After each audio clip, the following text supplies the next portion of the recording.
बाघ मारे हॉस्पिटल में औरतों से जुड़ी हर बीमारी के इलाज के साथ अब शुरू हो चुका है डिलीवरी। चाहे नॉर्मल हो या सिजरीन, कम दामों में किया जाएगा। 24 घंटे माहिर डॉक्टरों की निगरानी में। अस्पताल का पता सखाफ रोज़ा 4 नंबर स्कूल के करीब, बीजापुर। स्वागत है आपका बी न्यूज नेशन में। मैं हूं आबिद हुसैन शेख। मुझे दी गई जिम्मेदारी को पूरी शिद्दत के साथ निभाऊंगा। एमबी पाटिल 2023 होने जा रहे राज्य में विधानसभा चुनाव प्रचार समिति अध्यक्ष के तौर पर पूर्व जल संसाधन मंत्री डॉक्टर एमबी पाटिल को कांग्रेस हाईकमांड ने नियुक्त किया है, जिससे नाराज हुए लिंगायत समुदाय के वोटर्स को कांग्रेस में फिर से वापसी करने का ये बड़ा कदम बताया जा रहा है राजनीतिक गलियारों में। इस पर एमबी पाटिल ने अपनी प्रतिक्रिया देते हुए कहा कि सभी का मुझ पर भरोसा होने से पार्टी ने मुझे ये बड़ी जिम्मेदारी दी है। केपीसीसी अध्यक्ष डीके शिवकुमार, पूर्व सीएम सिद्धरामैया सहित और भी नेताओं की अगुवाई में 2023 में दोबारा कांग्रेस सत्ता हासिल करेगी, जिसकी पूरी तैयारियां की गई हैं, कहा एमबी पाटिल ने। ಪಕ್ಷದ ವರಿಷ್ಠರು ಕೂಡ ನನಗೆ ತಿಳಿಸಿದ್ದಾರೆ।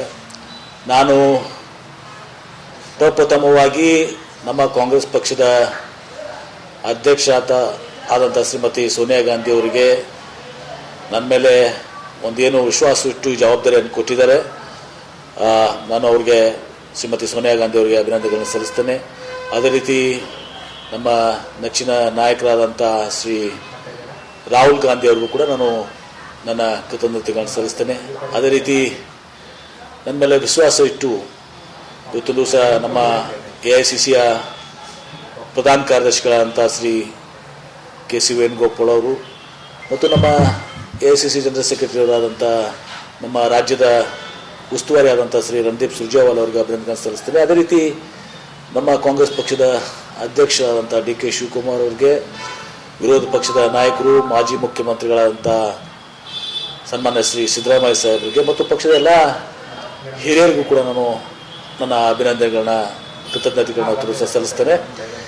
ಈ ಒಂದು ಜವಾಬ್ದಾರಿಯನ್ನು ನಾನು ಅತ್ಯಂತ ಗಂಭೀರವಾಗಿ ತೆಗೆದುಕೊಂಡು ಎಲ್ಲ ಪಕ್ಷದ ನಾಯಕರು, ವಿಶೇಷವಾಗಿ KPCC ಅಧ್ಯಕ್ಷರು, ವಿರೋಧ ಪಕ್ಷ ನಾಯಕರಂತ ಮಾಜಿ ಮುಖ್ಯಮಂತ್ರಿಗಳಂತ ಸಿದ್ದರಾಮಯ್ಯನವ್ರ ಜೊತೆಗೆ ಮತ್ತು ಕಾಂಗ್ರೆಸ್ ಪಕ್ಷದ ಎಲ್ಲ ಹಿರಿಯರ ಜೊತೆಗೆ, ಕಾಂಗ್ರೆಸ್ ಪಕ್ಷದ ಕಾರ್ಯಕರ್ತರ ಜೊತೆಗೆ ಒಗ್ಗೂಡಿ ನಮ್ಮೆಲ್ಲ ಒಂದೇ ಒಂದು ಧ್ಯೇಯ, ನಾಳೆ 2023ರಲ್ಲಿ ಚುನಾವಣೆಯಲ್ಲಿ ನಮ್ಮ ಕಾಂಗ್ರೆಸ್ ಪಕ್ಷ ಇವತ್ತು ದಿವಸ ಅಧಿಕಾರಕ್ಕೆ ಬರಬೇಕು।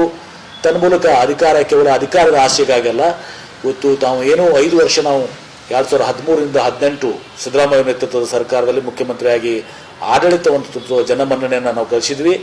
ಅದೇ ರೀತಿಯ ಒಂದು ಒಳ್ಳೆಯ ಸರ್ಕಾರ ಮತ್ತೆ ಕೊಟ್ಟು ಜನರ ಒಂದು ಸೇವೆಯನ್ನು ಮಾಡಬೇಕು ಅಂತ ತಿಳ್ಕೊಂಡು ಆ ನಿಟ್ಟಿನಲ್ಲಿ ನನ್ನ ಎಲ್ಲರ ಜೊತೆಗೆ ಕೂಡಿ KPCC ಅಧ್ಯಕ್ಷರ ಜೊತೆಗೆ, ವಿರೋಧ ಪಕ್ಷ ನಾಯಕರ ಜೊತೆಗೆ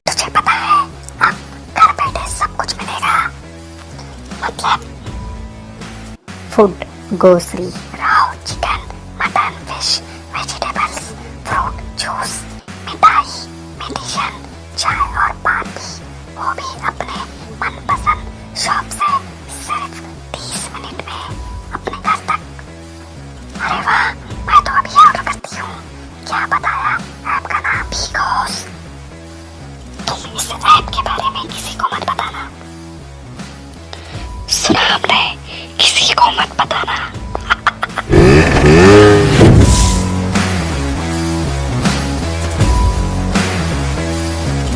और खबरों के लिए देखते रहिए बी न्यूज नेशन।